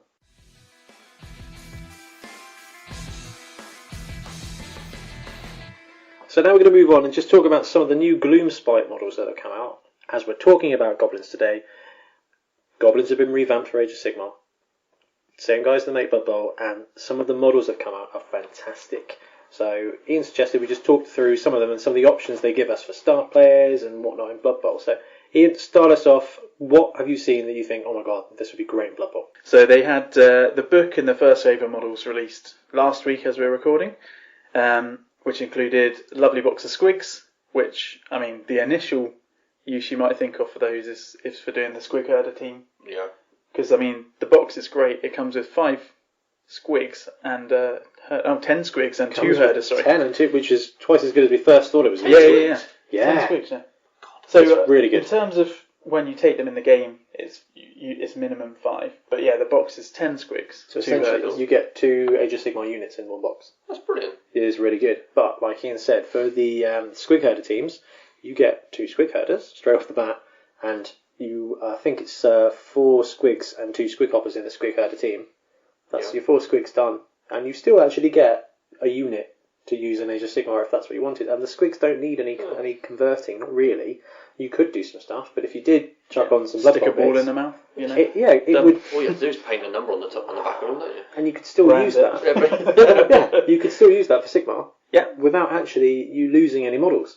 So, yeah, so great first pick. I mean, I'm someone that plays Gloomspite Gits and Blood Bowl Goblins, so I can definitely see a lot of opportunity to kind of cross-pollinate with the models. So, I mean, that's squigs themselves. Then you've got the squig hoppers, which is a dual kit, which builds squig hoppers themselves, but also a unit called Boingrot Bouncers or Boingrot Bounders. So I think these are probably my second favourite Games Workshop model kit that's out there now, because the customisation is amazing. So I've been looking at mine. I haven't built mine yet because I haven't decided what to do with them. But the bungling bounders. Yeah, bungling Boingrot. Yeah, they're squig hoppers, but they're knights. They're squig hopper knights with lances. So the armour is so great for Blood Bowl players. Yeah, I mean, the fact that the heads, I think, will make really good head swaps. Yeah. For Goblin teams as well. So there's so much availability in that team that I would just love to run more than 2 squig hoppers in a squig team, and I think you'll see the opportunity to make that team so easier. So when we go into the future of our league or any other league where the secret teams come in, I can see them becoming more of a key element. I would not be surprised if at some point Games Workshop releases some draft rules for these guys to put them out there to push the sales. It would be interesting. I would love for them to do that because I don't, it's just such a detailed kit. And like you said, you get 10. And there it comes in units of 5, so you've got all those bits and pieces, and you don't actually destroy a unit for Sigmar.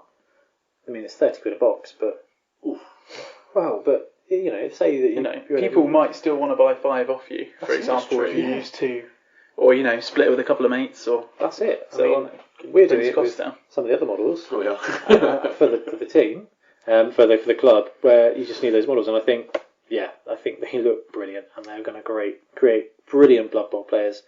One question I do have, and this is for me personally, is hands in the Blood Bowl range that are holding a ball for other teams.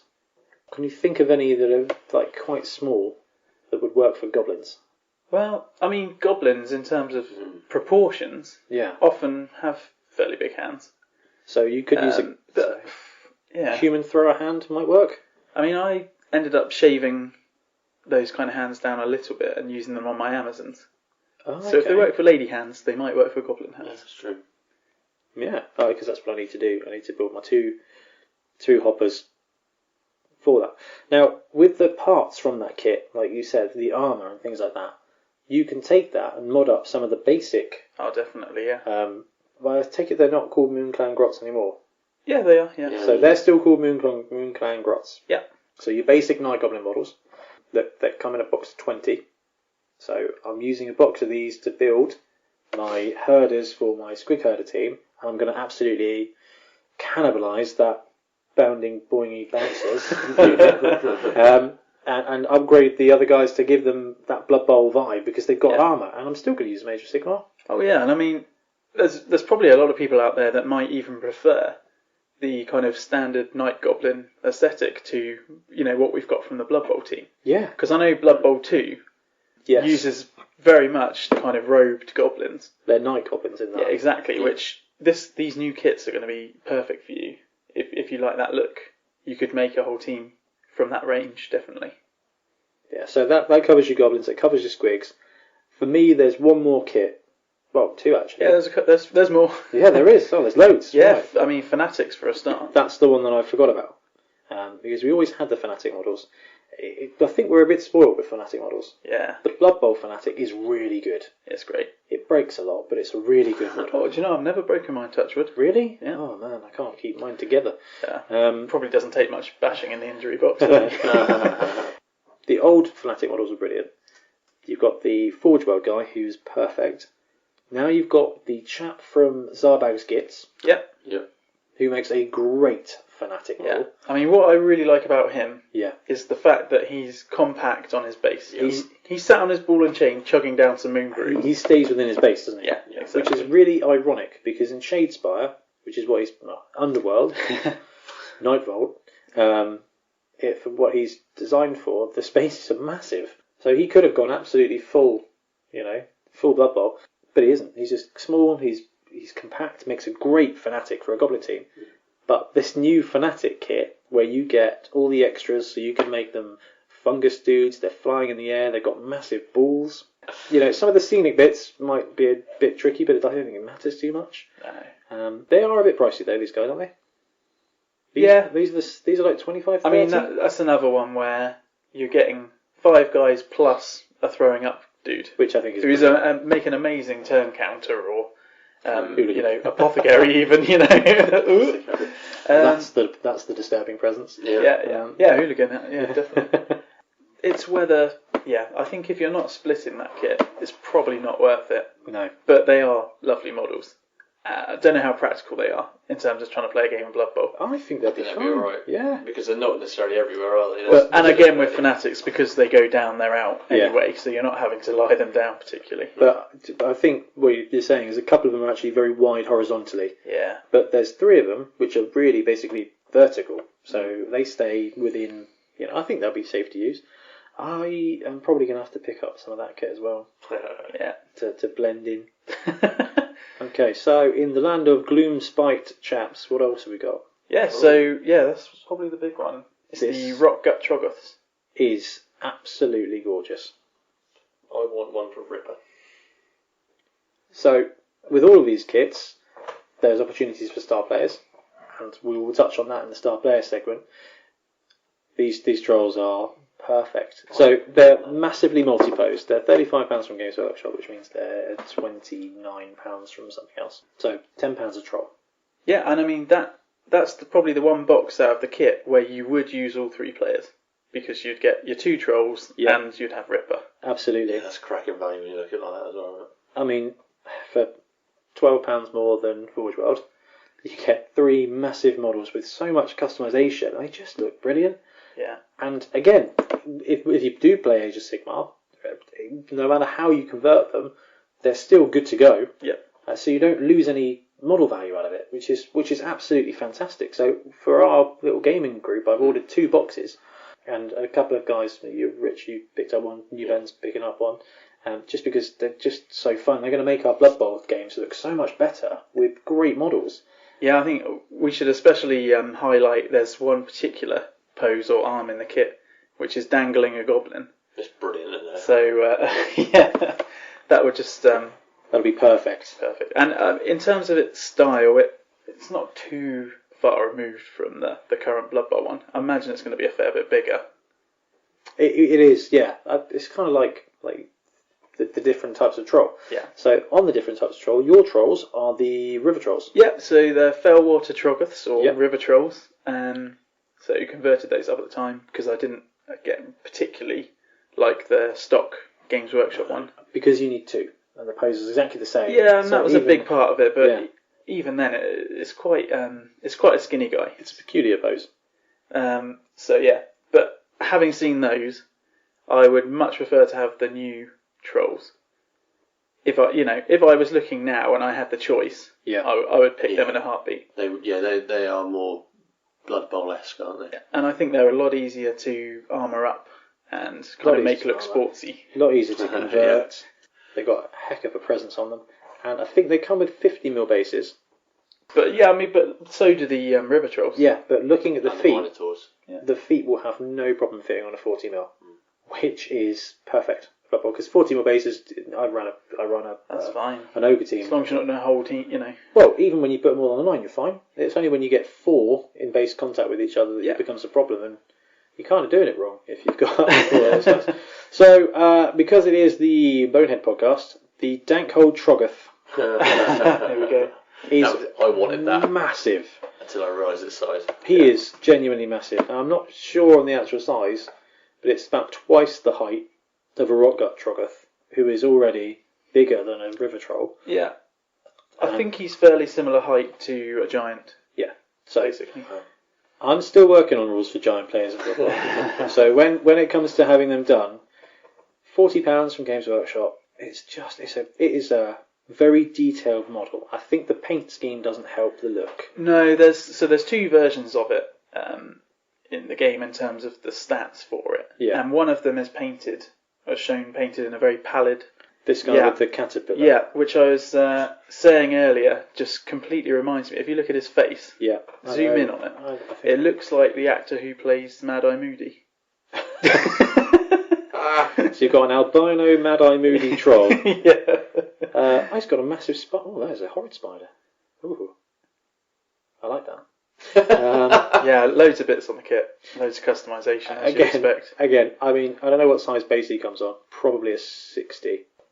55 components and comes with 160mm round base. So fitting him on a 40 would be a bit of a stretch, but at some point I am going to do it. Put him in the Games Workshop troll pose with one leg down.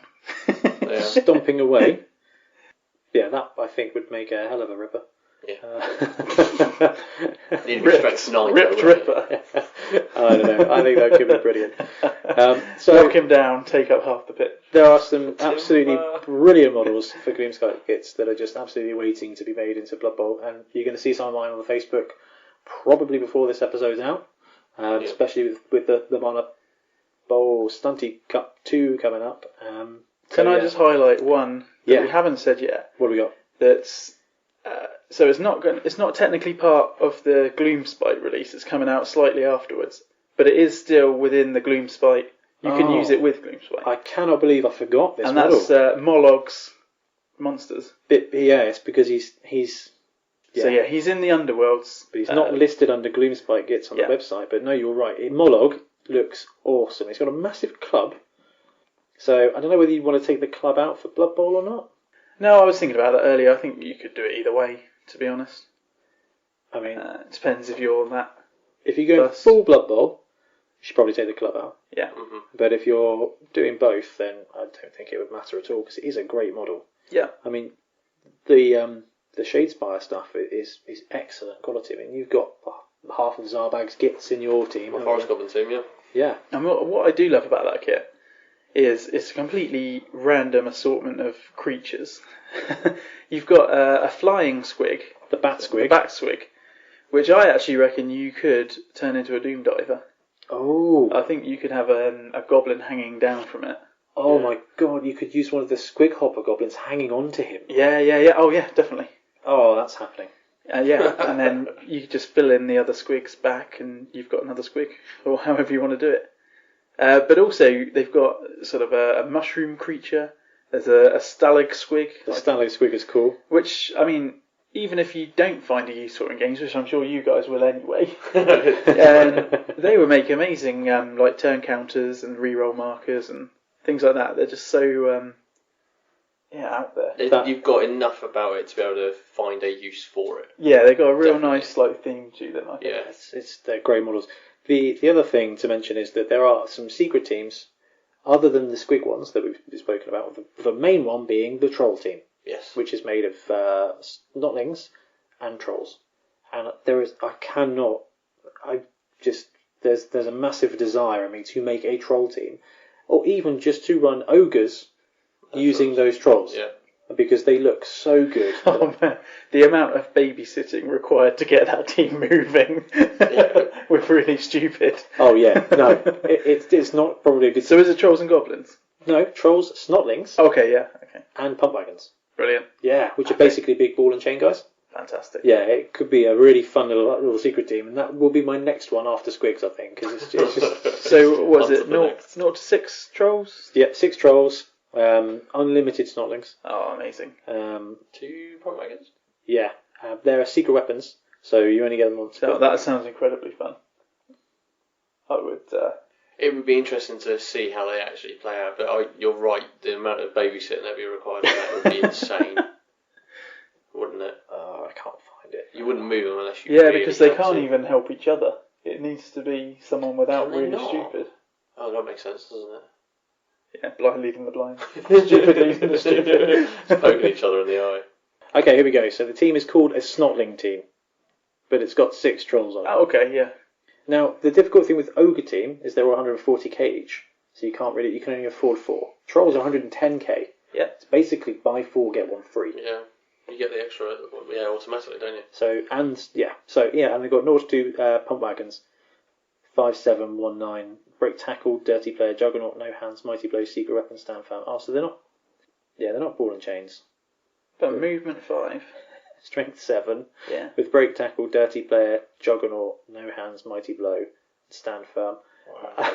I'm not convinced they're great, but I think they're quite fun. Oh, can you imagine getting Frenzy on one of those? Wouldn't it? Or multiple block. Yeah, you could. There's so many things you could do with that too.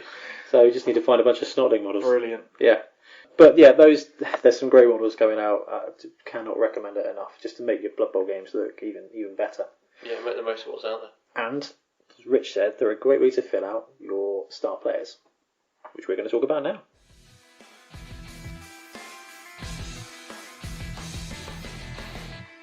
So, talking of Goblin Star Players, we're going to talk through all 7 of them, and including talking about some models that you can use for them as well. So, top of the box, Bomber Dribblesnot.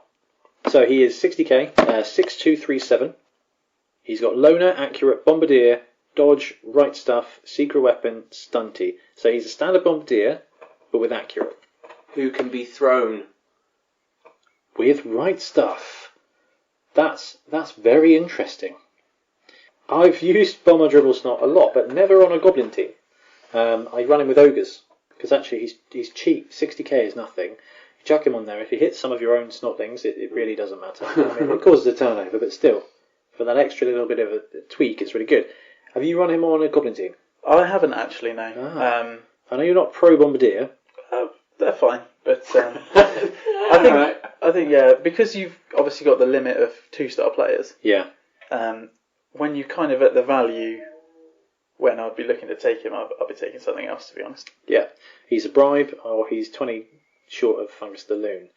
Have you ever run him? I have on BB2.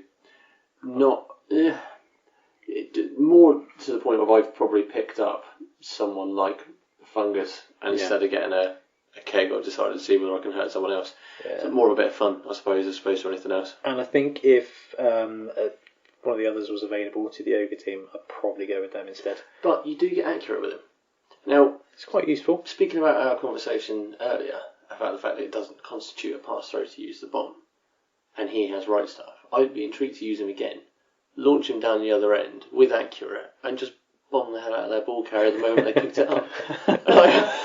Yeah, I think a decent way to run him would be in base contact with one of your trolls. Mm-hmm. So because he just stands there and he can throw shorts, like throw short ones just over the line of scrimmage, just to take out a cage or something like that. Obviously, the danger is though if he's next to the troll on a 1, you know that troll's going down. 100% every time. So Fungus the Loon, he's 80k, movement 4, strength 7, 3, agility and 7 armor. So he's a movement 4 ball and chain guy. He's got Loner, Ball and Chain, No Hands, Secret Weapon, Stunty, and Mighty Blow. Yeah. So he's 1 extra movement, and he's got Mighty Blow. That is a massive game changer for 10k. He is definitely, he's my go-to star player. I cannot argue with that at all. He's getting an extra movement, and when he does hit somebody, that Mighty Blow makes a massive difference. He's like the dream Fanatic player. Yeah, you'd want to level your Fanatic up that way. To become Fungus the Loon, but he would cost like twice as much. But no Loner. No, it's true. So, yeah. 80k though, as an inducement. Oh, it's amazing. So you're running Goblins, you've got a Fanatic, because they're great. Do you ever run 2 on the same drive? Sometimes out of necessity, you have to. When you run out of players. When you run out of other bodies. I mean, generally I quite like spreading them out. Yeah. Because they're like kind of an area of effect player. Yeah. Obviously you can control 2 zones, as it were. But generally speaking... I would rather have a Fungus than a Bribe. Because he's extra movement and Mighty Blow. And that's it. For the money, for an extra 10k, you're getting 2 extra stats. Yeah. He's an amazing Fungus player. is amazing. He might actually be the best star player in the game as far as utility. Yeah, I agree. So, close is Nobbler Blackwall. He's 130, 6237, Loner, Block, Dodge, Chainsaw, Secret Weapon, and Stunty. Blodging Chainsaw. So he is a blodging chainsaw. Have you used Nobbler in? No, I haven't actually. Have you never needed to use Nobbler? I don't know if it's never needed to, but I think in terms of priority of inducements, Yeah. I tend to put bribes quite high. So would you go Fungus and a bribe for the same price as Nobbler? Yes. Yeah. Because then you get utility. Then you get the choice to bring back Fungus, another fanatic, or your chainsaw guy already for 50k. Now I think Nobbler can be taken by some of the other teams, which does make him a very useful. Yes, I think player. he's a very good kind of general player. He'd be great against high armour teams. If you got him against an orc team or a dwarf team. I mean, the fact you can have 2 chainsaws on the go. It's pretty brilliant. Definitely appealing. It's insane, isn't it? Yeah, so Nobbler is absolutely key. We'll go Scrapper Sawhead next. So he's the Pogo player. He's 150, 7237. So he's the same stats as a Pogoer. He's got Loner, a dirty player. Dodge, leap, right stuff, sprint as well. Stunty, sure feet as well, and very long legs. So when we were talking about the Pogo player, we said, sure feet, sprint, great skills for a Pogoer. That's what this guy's got, and dirty player as well. I also like the fact he's got very long legs. Well, they all have very long legs. All Pogoers, do they? So he's leaping in places on a 3+. He's intercepting on a 5+. Dirty player, I think, is a bit of a glory skill. Yeah, I'd say that's a bit arbitrary. Yeah, not massive. Would you use him for 150 on a Goblin team, though? Again, it's the kind of cost pressure. Yeah. I personally find him a bit overcosted. I'd rather him have a couple less skills. You would want to bring him in if you're looking at winning the game as opposed to trying to win by attrition. Exactly, yeah, and I think... You don't really do that with Goblins, not very often.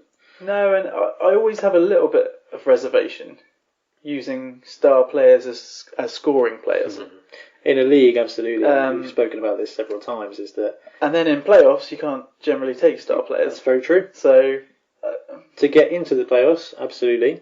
But once you're in the playoffs and you can't maybe use like the last game of the season, like a game crunching decider. Yeah, I think he's definitely got a use. If you're playing against a very slow opponent and you need a win, I think he probably plays really well in tournaments. So in Resi tournaments, where actually just because he's got a load of skills. He's a great scorer. So the tournament we spoke about at the beginning that Alistair's running, is it? Yes, yeah. Yeah, but you've got to take one star player for a Goblin team. He's not the best one, but he's a very good one. Talking of some of the best star players in the game, these guys have got access to Morgan Thorg.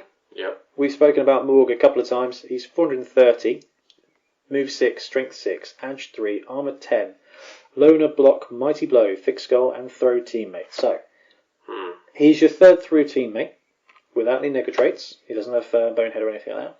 He's mighty blow, block. He's strength 6. He's edge 3. The guy is an absolute tank, but he is 430.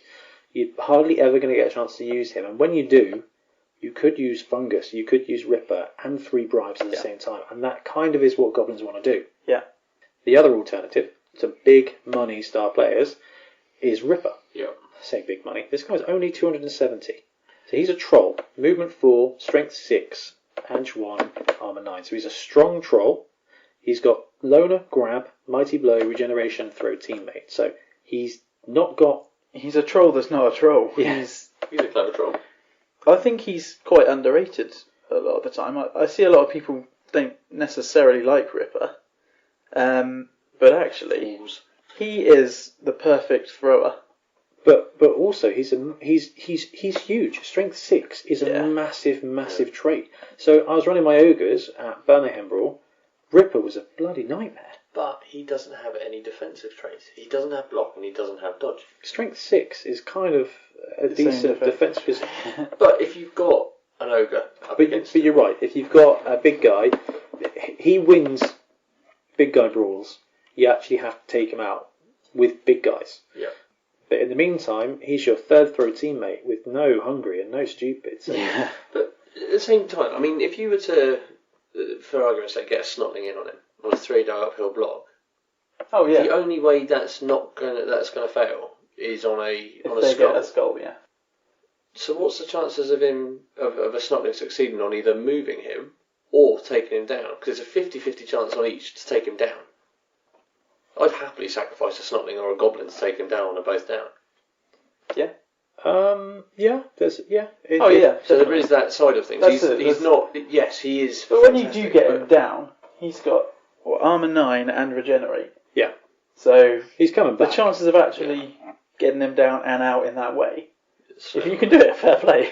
And you know what? They've probably had to spend quite a lot of their active resources to do that. Now, Yeah. I don't think that's a terrible idea against Ripper, but if you're playing a normal Goblin team, they've got Ripper, they've got 2 other trolls, Yeah. they've got a Fanatic, they've got a Chainsaw. That's 5 huge threats. There's a lot of stuff going on. And none of those guys are winning the game. None of those guys are actually involved in scoring touchdowns. Okay, the trolls throw, but your Goblins are the ones who have got the ball that are running around. So if you're spending all your resource trying to take out the special weapons and the big guys, their Goblins are just going to cage. They're just going to Goblin cage and give it to the pogoer and get a touchdown. Yeah. I mean, Ripper is the one troll that you could, give the ball to on a touchback, for example. And I mean, he's very slow, but you would have no problems getting into the end zone. Yeah, just trudge him upfield. We spoke about Ripper a few episodes ago. Love him. I can't sing his really praises enough. I love Ripper. And that's why I think everyone's so excited to get the new Rock Gut models, because everyone wants a really cool Ripper. Yeah. Because Ripper is a very cool player. Yeah. There's one more chap to talk about. He's one of the new ones that came out in DZ2. That's Madcap Miggs. So he can play for Goblin and Underworld. 170k, move 6, strength 4, edge 3, armor 8. So this guy's got Loner, break tackle, claws, leap, no hands, very long legs, and wild animal. And that is because he is, or is part of, a squig. Yes, Yeah. he's a goblin riding a squig. Yeah, with a combined height of 6'7". So when they're on the ground, Yeah. balancing around, it's quite hard to measure. So with the new models that have come out for Gloomspite, you've got an opportunity to make a very cool Madcap Mix model. I mentioned this earlier, and I want the squig that's eating a goblin to represent Madcap Mix. Without a rider. Yeah, there's The rider's there's in one the of the mouth. normal squigs. Yeah, and he's like, it's brilliant. He's so mad. It's just like, I love that idea. He's got no hands anyway. Why not? I mean, I actually used one of my Age of Sigmar loon bosses on a giant cave squig as a mix. Yeah, that's also a great shout. Because, he's pretty big. But as for the actual player, what does he do? Well, I mean, What role does he play? I'd say the main draw to him is Claw. Yeah. Yeah. You're taking out your high armor teams, aren't you? There's no secret weapons, so he's there for the entire game as well. Yeah. So he's got leap, he's got break tackle, he's got very long legs, and he's got edge 3. So he's leaping places on a 3+, and he's dodging out on a 2+ with break tackle. Yeah. Okay, so he's got a good chance of getting where he wants to be, and when he gets there, he's got his chomp at strength 4 with claws. He could be a really good little assassin for 170. 170 is quite a lot when you're talking about Goblin inducements. If he was available for regular teams, okay, he's available for Underworld, I think he'd be a really fun star player. He'd be awesome to But watch. for Goblins, he comes in maybe 4th in choices of inducements. I reckon it's slightly higher up because of how much more you can use him. You're not going to lose him at the end of a drive. You don't have to use a bribe. That's true, actually. But you have to really be blitzing and blocking with it with Wild Animal. Yeah, because if you're not, he's just staring into But on space. strength 4, you're not worried about doing that. You'll quite happily leave him alongside someone. I do wish he had Mighty Blow, but Mighty Blow Claw would be horrific. It would. Chuck it pylon. The fact he's got claw. Bounce on. I think it's a very, very, very cool star player. What I like about him, I think, with a lot of star players, they're pretty generally decent. Whereas a lot of these players, you can really tailor them to what team you're facing. And I think with Miggs, I wouldn't take him against a low armour team because you lose out on probably his main appeal. I do think he'd be good against a stunty team.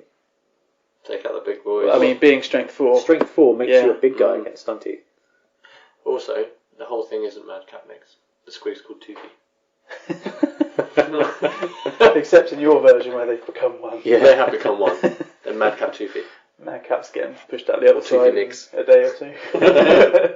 So that covers all the Goblin Star players. There's one other inducement to talk about for Goblins. Yes. They don't have their spike yet. I imagine that will come and they will get some kind of cool shaman power. I'd love to see that. That would be sweet. But in the meantime, in Death Zone 2, they have an assistant coach guy they can hire called Fink to Fixer. He's 50k and he's available to Ogre, Orc, Goblin and Underworld teams. What he does is he counts as 3 assistant coaches, which can be really big for winning some brilliant coaching roles. But most importantly, if he uses a bribe, they get to re-roll the dice to see if it works. And if the head coach ever argues a call, it works on a 5 and a 6, not just a 6. So it's doubling your chance of arguing the call, which becomes a free bribe. Yeah. For 50k, do you take him or a bribe in? I mean, we haven't necessarily incorporated the coaches in our league, so I haven't had the chance to take him yet. However, I think he's pretty good. I think for 50k, you've got 3 assistant coaches, and you've double the chance of being able to argue the call. That's huge. And re-rolling your bribes. Yeah, I mean, if you're using 3 bribes, you've got, a third of a chance of failing one of them? Yes. Yeah. So, for him to be able to... Yeah, for bribes, you fell on a 1. 2+, yeah. So you've got a 50% chance of failing a bribe when you're rolling 3. Yeah. 1 and a 6 times 3 is 3 and a 6. Yeah. So, I mean, just the fact that he pushes that. And argue the call on 5 or 6 is amazing when you run out. It's so satisfying when you argue a call on a 6 anyway. Imagine, doubling that is just carnage. That will really add legs to that Goblin team. So it'll be interesting to see him getting played, and we just included him in case there are some leagues that are running it. Our league started basically before DZ2 came out, or shortly after, and we hadn't had enough opportunity to read all the rules and everything. So we've not included the assistant coaches and things like that. I mean, I think I even saw someone at Burr Mayhem had rostered him. Oh, did they? Yeah, for their Goblin team. That's interesting. Which I can totally see. Yeah. That definitely makes sense in a situation like that. Because in that situation where you had the 1.1 mil, that's essentially 200k aside for bribes and him. Yeah. You still got a good... But it makes them a lot more efficient. Yeah. I don't know. I think in that situation I just roster extra fanatics and just go carnage. Because I've done it with the Skaven. You can do both. Running both fanatics Star Players on a Skaven team. It's great fun. Yeah. Right, that covers absolutely everything to do with Goblins. We've done Star Players, we've done the teams, we've done the tactics, we've done managing them, we've done some great models that are coming out. Ian, thank you so much for joining us today. I will happily come and talk about greenskins of any kind. That's brilliant. Good luck with your painting targets, and hope you have a really good time at the tournament. Thank you very much. And I really hope that you give in and come along to Santiago with us. 500 likes. That's it, That's a tall order, that one, isn't it? I might just do it with Ian really doesn't want to go, but on 500 likes he'll do it. Because that would definitely rally the What's internet. This? Another like from Richbot? Thanks once again for joining us, guys. Obviously, if you've got any thoughts or queries or otherwise, do ping us a message. We do appreciate having a bit of a chat to you guys. But hopefully we'll get to chat to you again next time. Thanks very much, everybody. And remember, 2 heads aren't always better than 1.